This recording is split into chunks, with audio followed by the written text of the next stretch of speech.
Hay ruidos que solo se escuchan cuando estás completamente solo, y a veces no vienen de este mundo.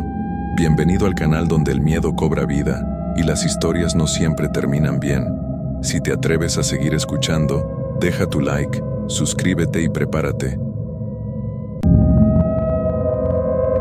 Lo que estás por escuchar no es un cuento inventado para asustarte. No es una leyenda urbana ni algo que me contó un amigo de un amigo. Esto me pasó a mí, con nombre y apellido. Me llamo Roberto Méndez García. Tengo 34 años y soy enfermero. Bueno, era enfermero.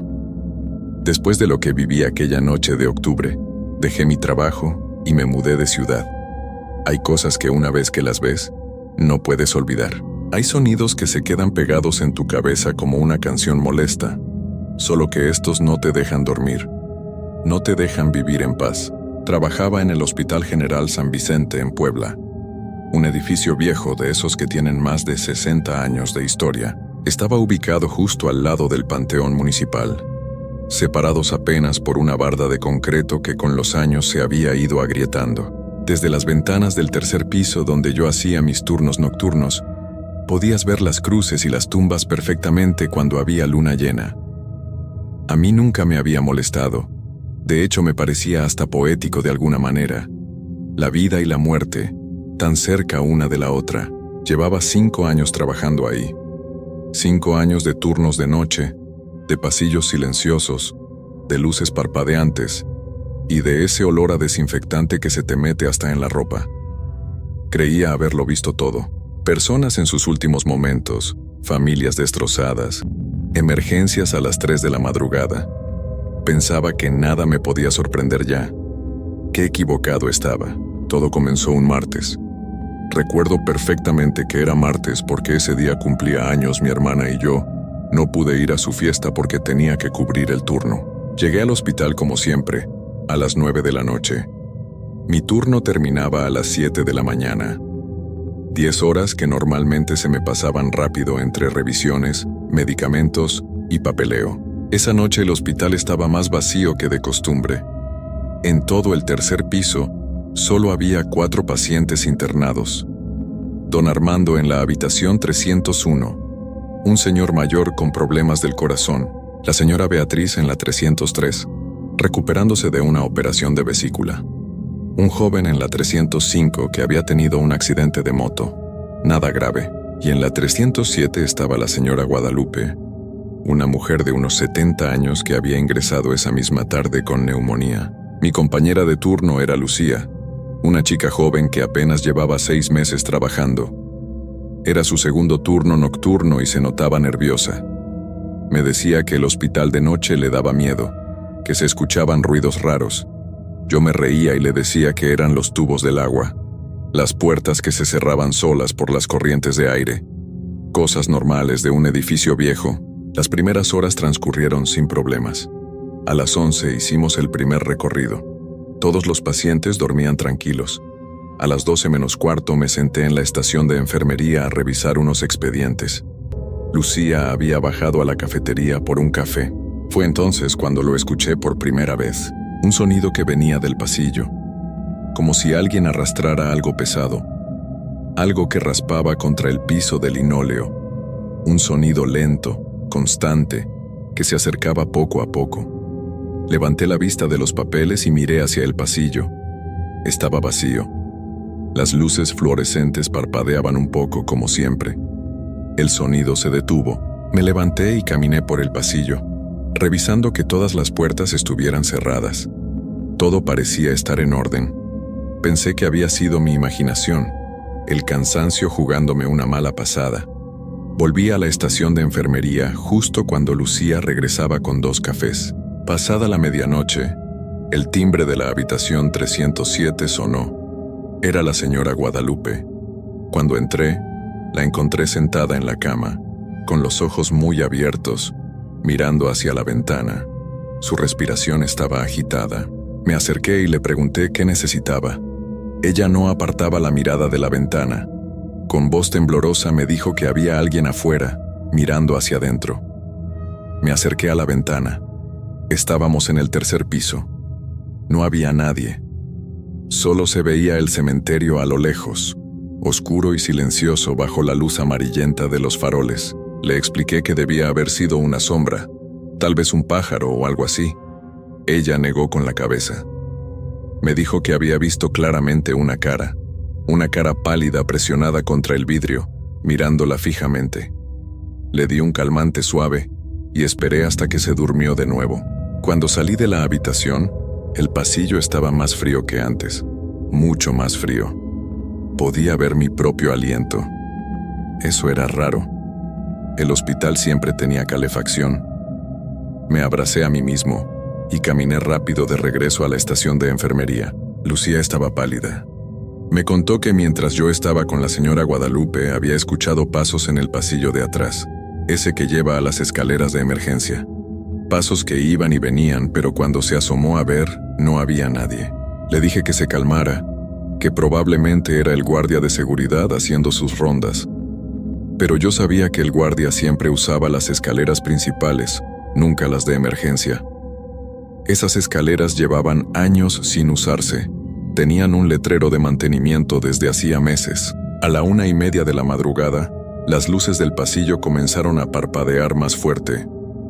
1, 2, 3 veces, hasta que se apagaron por completo. Lucía dejó escapar un grito ahogado. Yo encendí la linterna de mi celular. Le dije que fuera a buscar al electricista de guardia, mientras yo revisaba a los pacientes con la luz de emergencia que siempre cargaba. Entré primero a la habitación de don Armando. Dormía profundamente. Lo mismo con el joven de la 305. La señora Beatriz también dormía. Pero cuando llegué a la habitación 307, la de la señora Guadalupe, la puerta estaba entreabierta. Yo la había cerrado bien cuando salí. Empujé la puerta lentamente y alumbré con mi linterna. La cama estaba vacía. Las sábanas estaban revueltas. La ventana estaba abierta de par en par y la cortina se movía con el viento de la noche. Mi corazón comenzó a latir más rápido. Corrí hacia la ventana. 3 pisos de altura.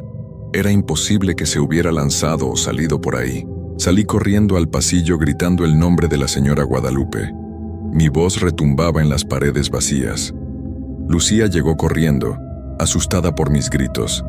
Le pregunté si había visto a la paciente de la 307. Me dijo que no había visto a nadie. Las luces volvieron a encenderse en ese momento. El electricista llegó disculpándose, diciendo que había sido un problema con el generador. Pero eso no me importaba. Tenía que encontrar a la señora Guadalupe. Un paciente no podía simplemente desaparecer. Revisamos todo el piso. El baño, las otras habitaciones, los cuartos de almacenamiento. Nada. Bajamos a los otros pisos. Le pedí al guardia de seguridad que revisara las cámaras. Fuimos a su oficina y nos sentamos frente a los monitores. Rebobinó la grabación de las últimas 2 horas. En la pantalla se veía el pasillo del tercer piso, vacío y silencioso. Luego me vi a mí entrando a la habitación 307 la primera vez, cuando la señora llamó por el timbre. Me vi salir.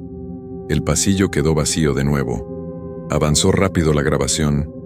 De pronto, a la 1:20 de la madrugada, la puerta de la habitación 307 se abrió lentamente. La señora Guadalupe salió de la habitación, pero no caminaba normal.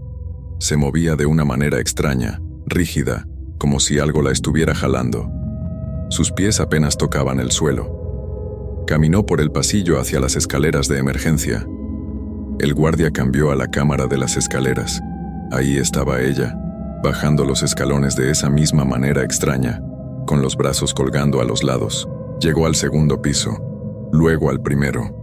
Cuando llegó a la planta baja, simplemente caminó hacia la salida de emergencia.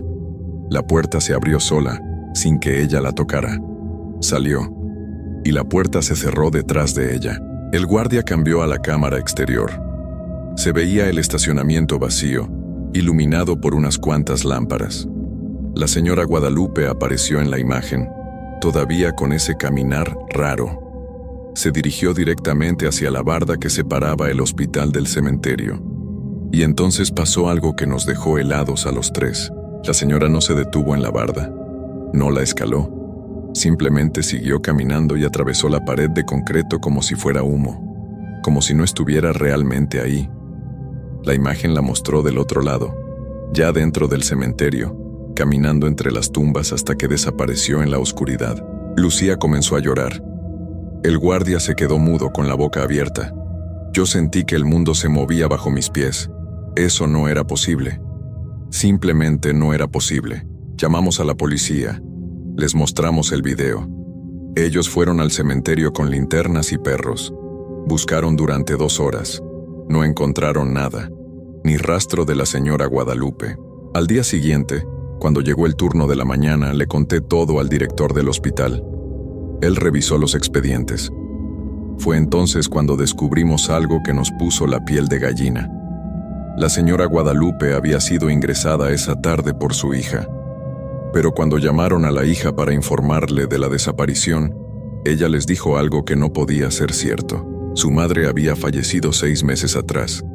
Estaba enterrada en el panteón municipal, justo al lado del hospital. La mujer que había ingresado esa tarde, la que yo había atendido, la que desapareció en las cámaras, no podía haber sido ella. Revisaron la firma del ingreso. Era ilegible. La dirección que habían dado no existía. El número de teléfono estaba equivocado. Era como si alguien, o algo, hubiera querido hacernos creer que una persona viva había ingresado al hospital. Pero lo peor vino después. El director ordenó que cerraran la habitación 307 mientras investigaban lo sucedido. Yo tenía el día libre después de ese turno de pesadilla, pero no pude dormir. Cada vez que cerraba los ojos, veía a la señora Guadalupe atravesando esa pared, caminando hacia el cementerio con ese movimiento antinatural.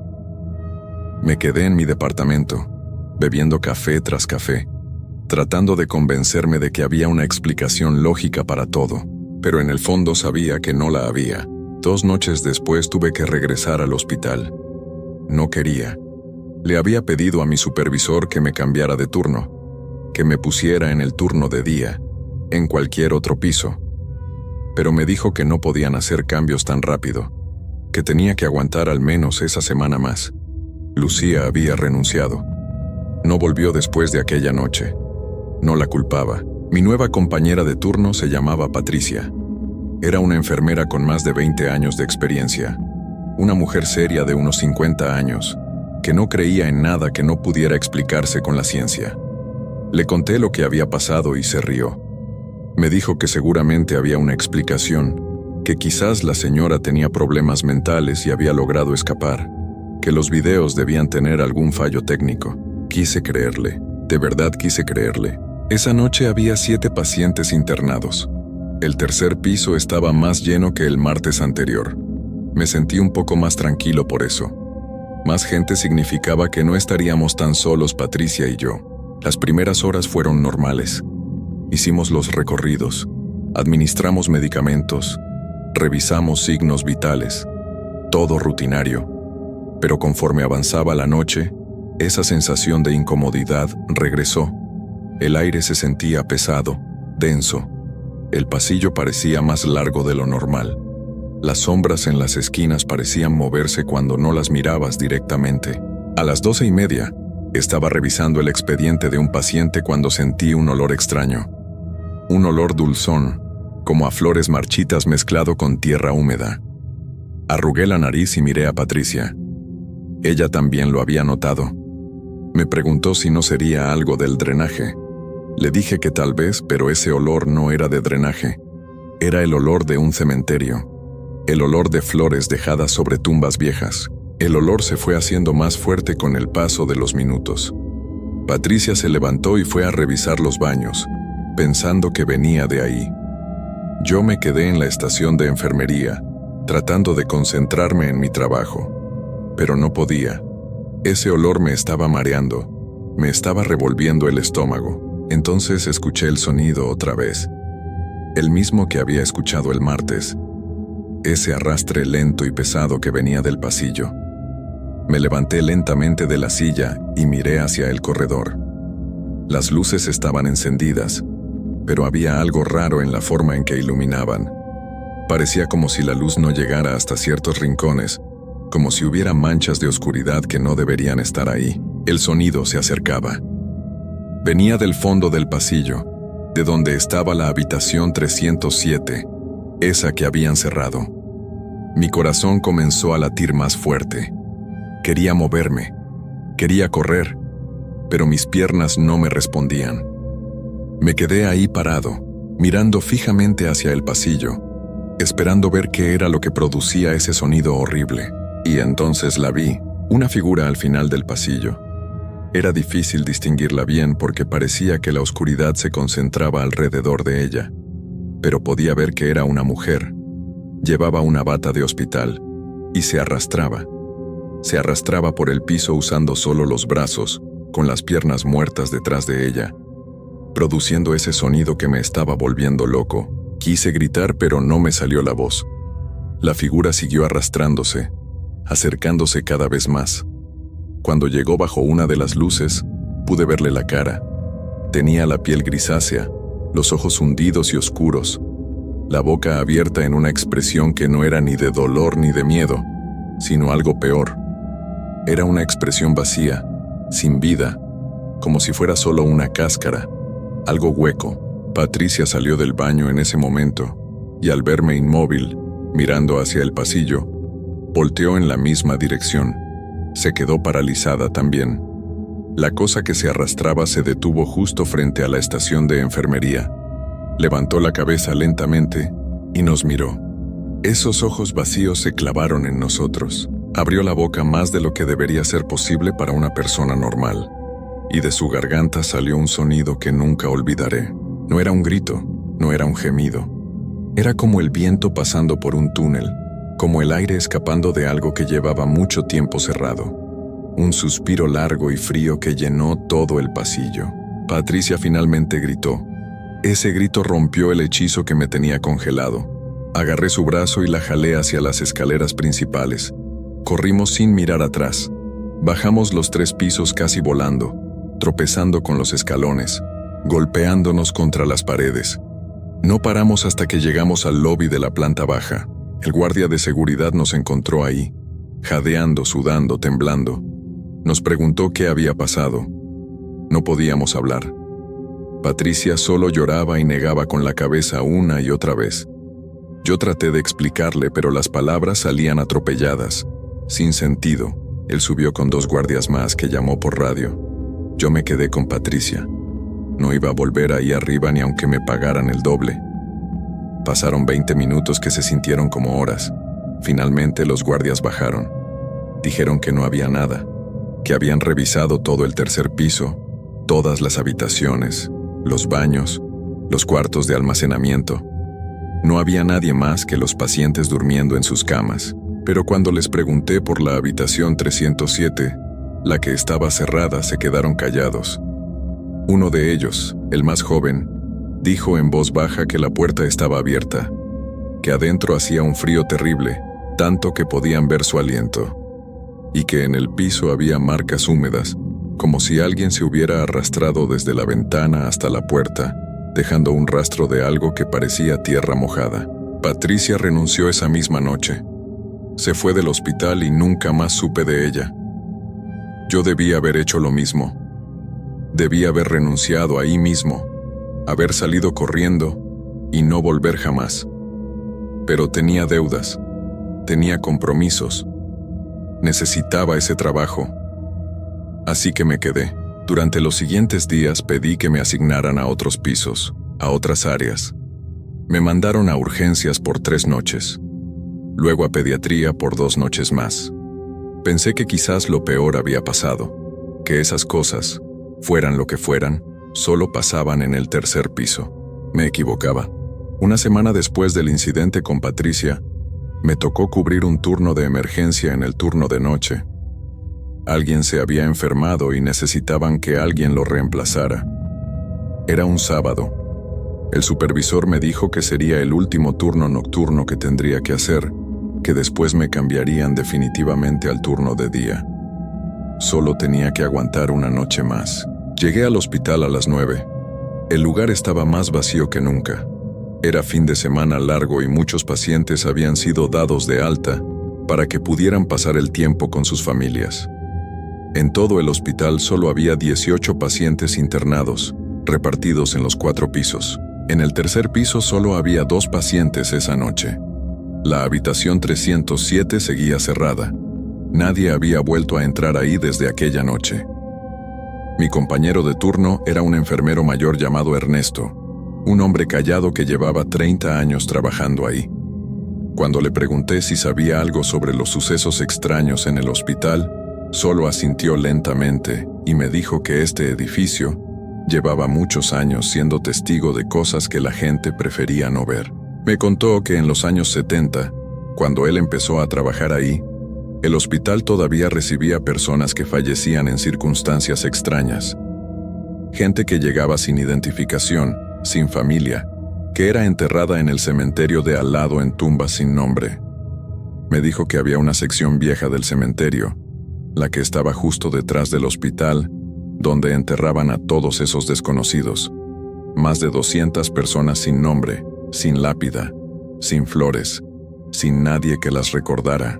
Me dijo que los viejos empleados del hospital sabían que no había que trabajar en el tercer piso en noches de luna nueva, que esas noches, los que no tenían nombre ni descanso, buscaban ser recordados, buscaban ser vistos, buscaban volver.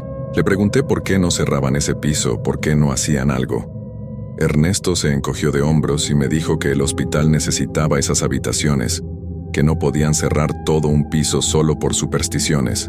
Además, me dijo, no servía de nada, porque no era el edificio lo que estaba mal, era el terreno, era lo que había debajo, lo que había al lado.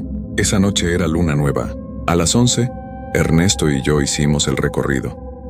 Los 2 pacientes dormían tranquilos. Todo parecía normal. Volvimos a la estación de enfermería y nos sentamos. Ernesto sacó un termo con café y me ofreció. Lo acepté agradecido. Necesitaba algo caliente porque el piso estaba helado, más frío que nunca. Pasada la medianoche, las luces comenzaron a parpadear. Ya me había acostumbrado a eso, pero esta vez fue diferente. No parpadeaban de manera irregular como cuando había problemas eléctricos. Parpadeaban en un patrón, como un código Morse. Una luz, 2 luces, una luz, 3 luces, una y otra vez. Ernesto dejó de beber su café. Me miró con una expresión seria y me dijo en voz baja que no hiciéramos ruido, que no llamáramos su atención. Le pregunté de quién hablaba. No me respondió. Solo puso un dedo sobre sus labios pidiéndome silencio. El aire se llenó de ese olor otra vez, flores y tierra húmeda. Pero esta vez era más fuerte, mucho más fuerte. Era como estar parado en medio de un cementerio después de la lluvia, rodeado de tumbas abiertas. Sentí náuseas. Me tapé la nariz y la boca con la mano. Entonces escuché voces. Venían del pasillo. Eran muchas voces, susurrando todas al mismo tiempo. No podía entender lo que decían, pero sonaba como rezos, como letanías, como lamentos. Voces de hombres, de mujeres, de niños. Todas mezcladas, todas susurrando en la oscuridad del pasillo. Ernesto cerró los ojos y comenzó a rezar en voz baja. Yo no podía moverme, no podía apartar la vista del pasillo, y entonces los vi. Eran muchos, decenas de figuras que caminaban lentamente por el corredor. Algunos iban en batas de hospital viejas, de esas que ya no se usaban. Otros iban con ropa normal, pero descolorida, rasgada. Caminaban todos en la misma dirección, hacia la habitación 307. Caminaban en silencio excepto por ese susurro constante que llenaba el aire. No me miraban. Era como si yo no existiera para ellos. Simplemente pasaban frente a la estación de enfermería, uno tras otro, en una procesión interminable. Podía ver a través de algunos de ellos. Eran transparentes, como hechos de niebla. Otros parecían más sólidos, más reales, pero había algo profundamente equivocado en la forma en que se movían, en la forma en que sus cuerpos se doblaban en ángulos imposibles. La puerta de la habitación 307 se abrió sola. Todas esas figuras comenzaron a entrar, una por una, desapareciendo dentro de la habitación oscura. La procesión duró varios minutos que se sintieron eternos. Mi corazón latía tan fuerte que pensé que iba a estallar.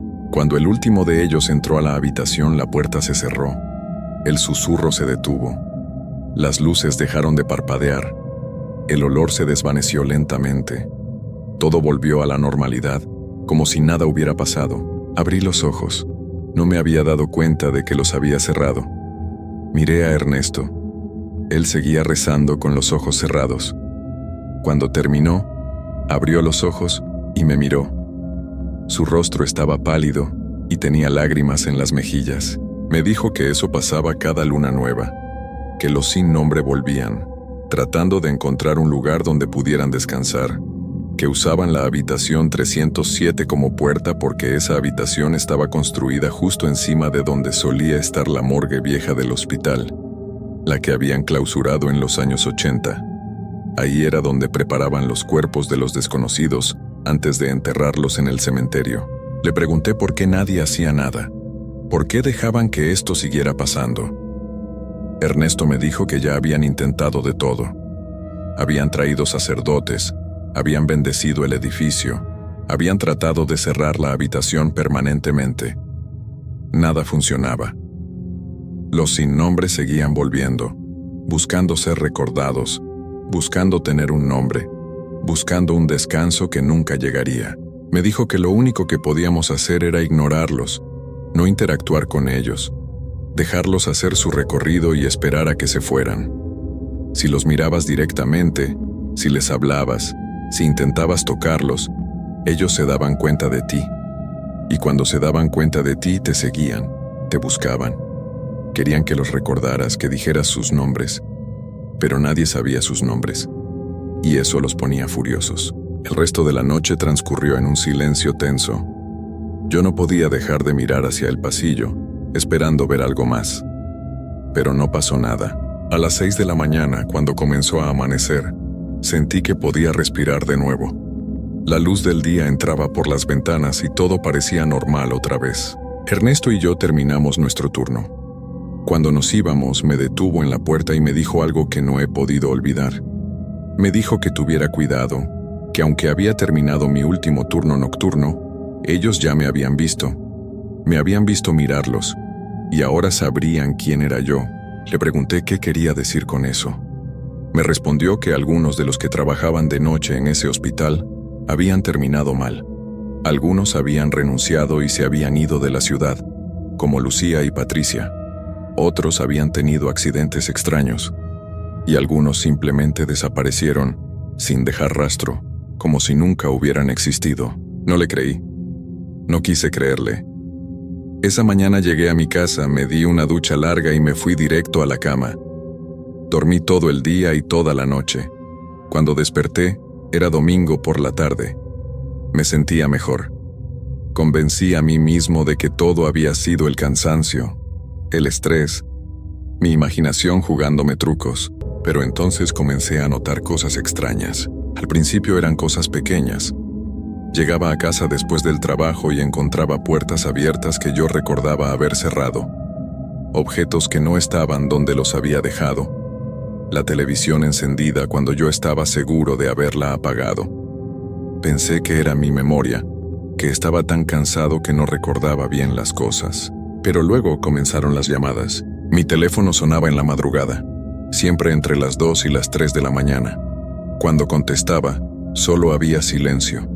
No el silencio de una línea muerta, sino un silencio denso, pesado, como si alguien estuviera al otro lado escuchando, esperando. Podía sentir que había alguien ahí.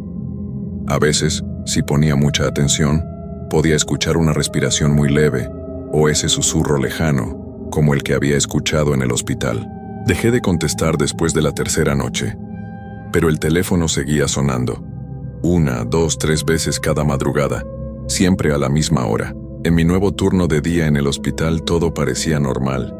Trabajaba en el segundo piso ahora, en un área completamente diferente, pero cada vez que pasaba cerca de las escaleras que llevaban al tercer piso, sentía una presión en el pecho, una sensación de estar siendo observado.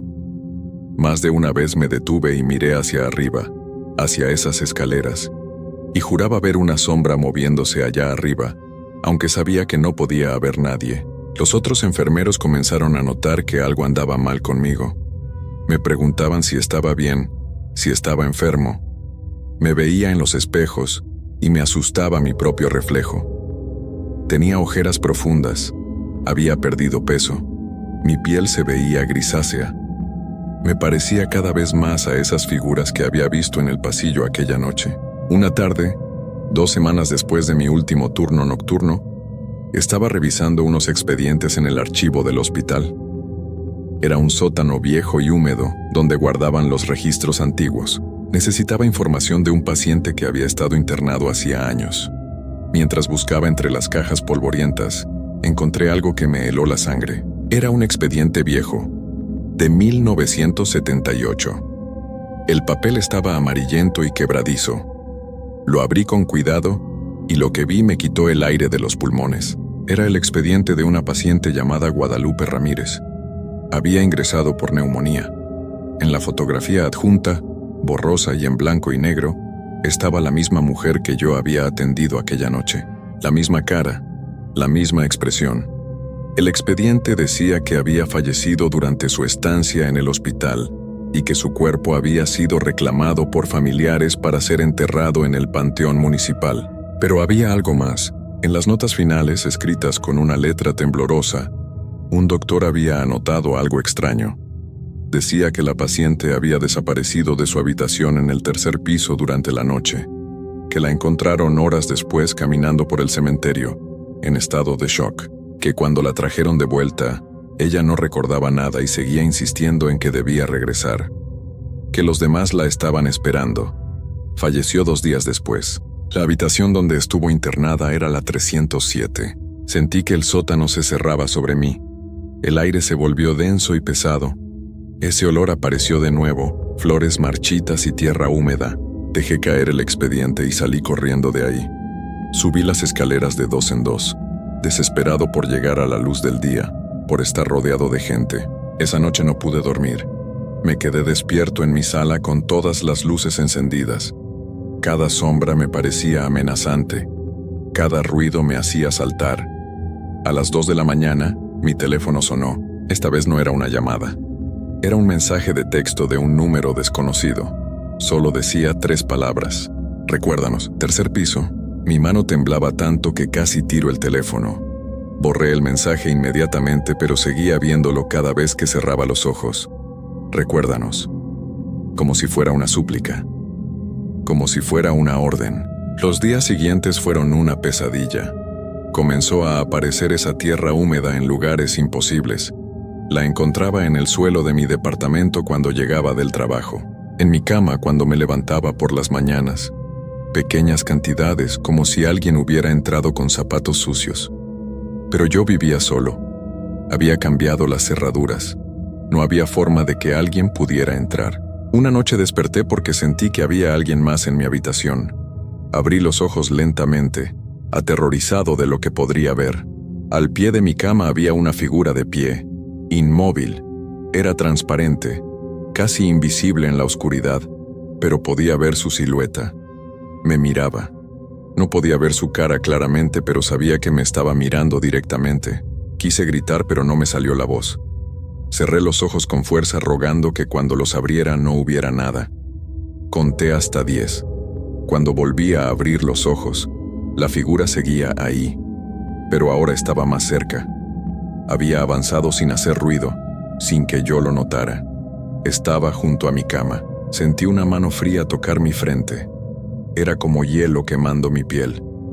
Una voz susurró en mi oído, tan cerca que podía sentir el aliento frío. Decía un nombre que no reconocí. Lo repetía una y otra vez, suplicante, desesperada. Quería que lo recordara. Quería que dijera ese nombre en voz alta, pero yo no podía. Estaba paralizado de terror. La mano presionó más fuerte contra mi frente y sentí un dolor agudo, como agujas clavándose en mi cráneo. La voz se volvió más insistente, más furiosa. Más voces se unieron. Muchas voces, todas susurrando nombres diferentes, todos exigiendo ser recordados. De alguna manera logré gritar. Fue un grito desesperado, primario, lleno de un terror que nunca había sentido. Las voces se detuvieron abruptamente. La presión en mi frente desapareció. Cuando abrí los ojos, ya no había nadie en mi habitación, pero el olor seguía ahí, y en el espejo de mi tocador, escrito con lo que parecía condensación, había docenas de nombres. Nombres que se iban desvaneciendo lentamente.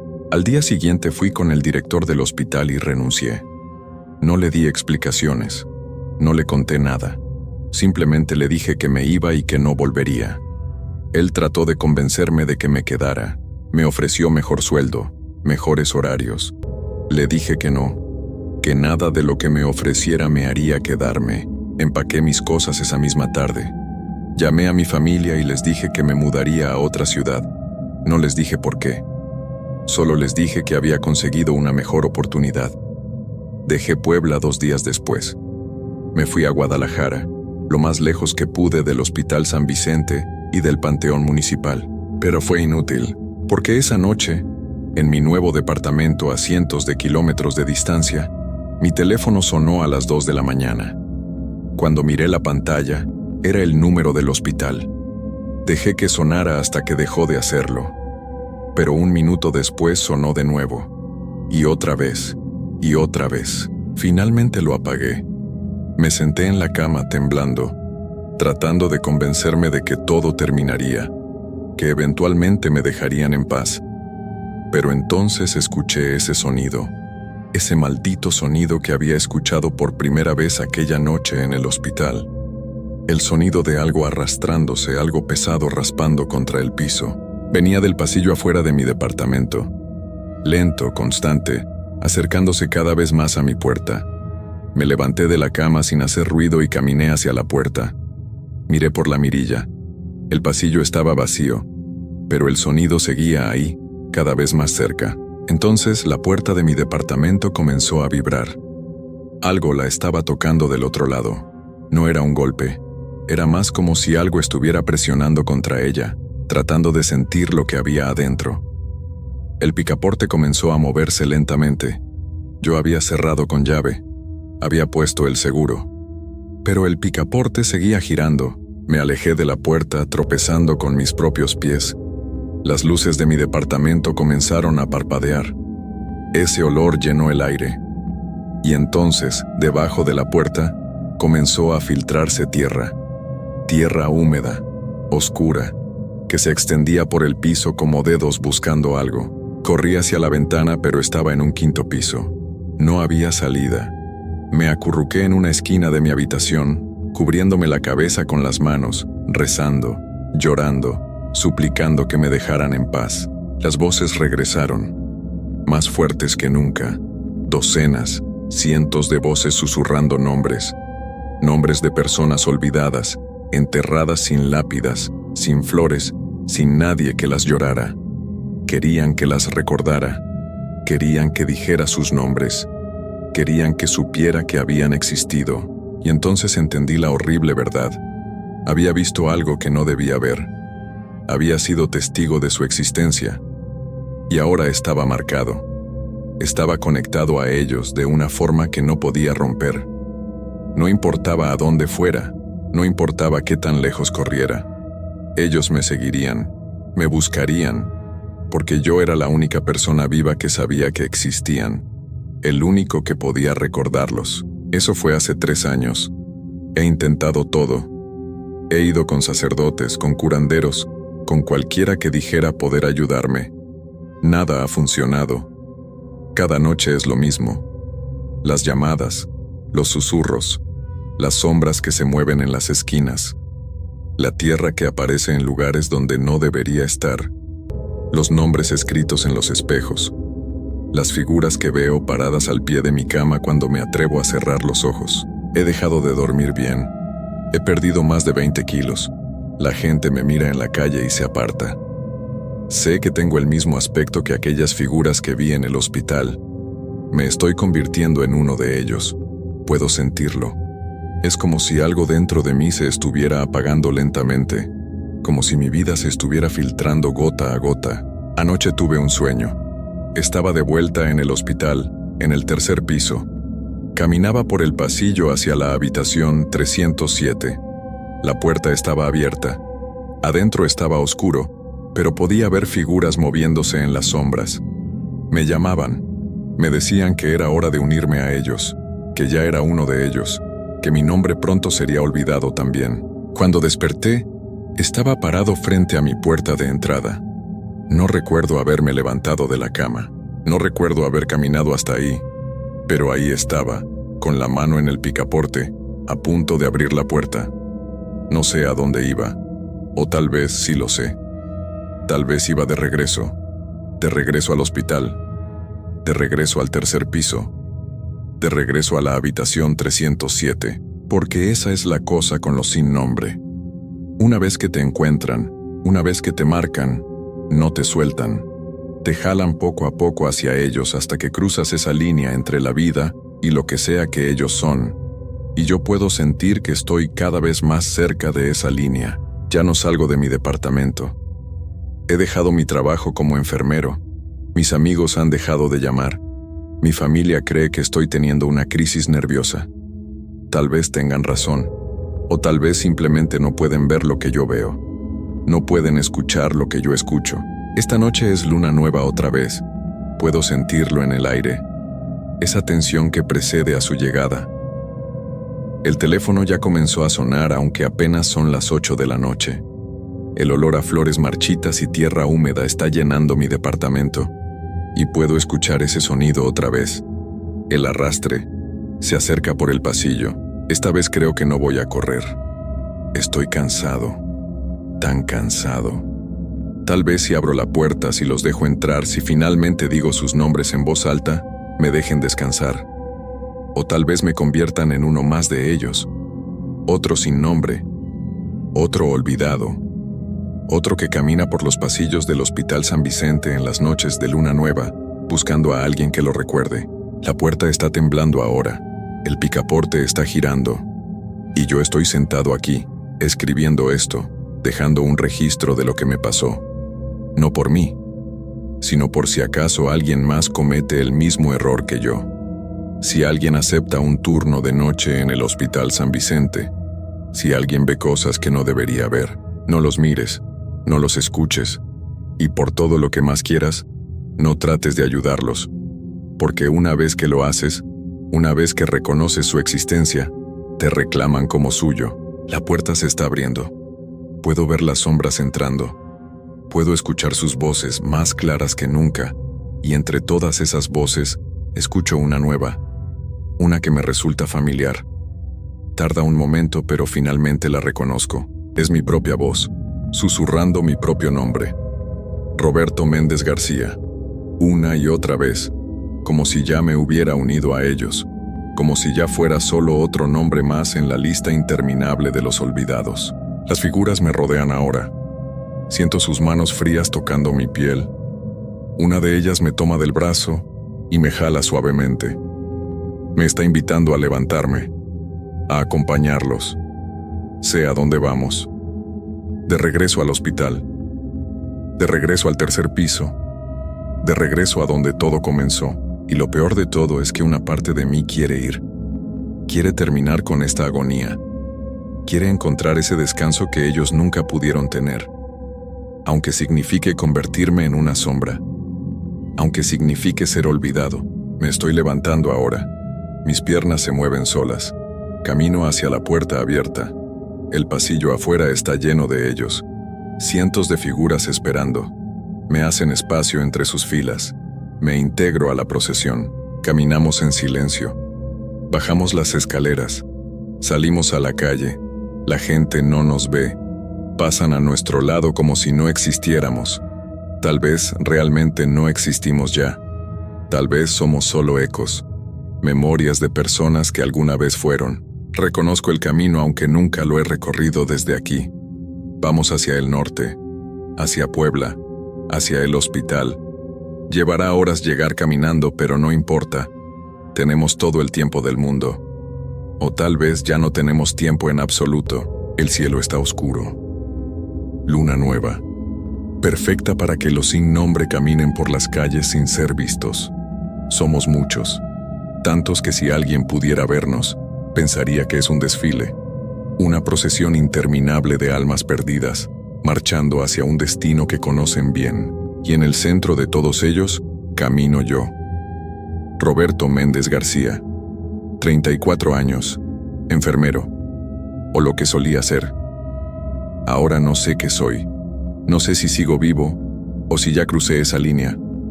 Todo se siente distante, como si estuviera viendo todo a través de un cristal empañado. Seguimos caminando, siempre hacia adelante, hacia el hospital que me espera, hacia la habitación 307 que nunca debí conocer, hacia un destino del que sé que no hay regreso. Y si algún día alguien pregunta qué le pasó a Roberto Méndez García, nadie sabrá responder. Desapareció una noche sin dejar rastro, como tantos otros antes que él. Otro nombre que será olvidado con el tiempo. Otro sin nombre más en el cementerio junto al Hospital San Vicente, caminando eternamente en las noches de luna nueva, buscando a alguien que lo recuerde, buscando un descanso que nunca llegará.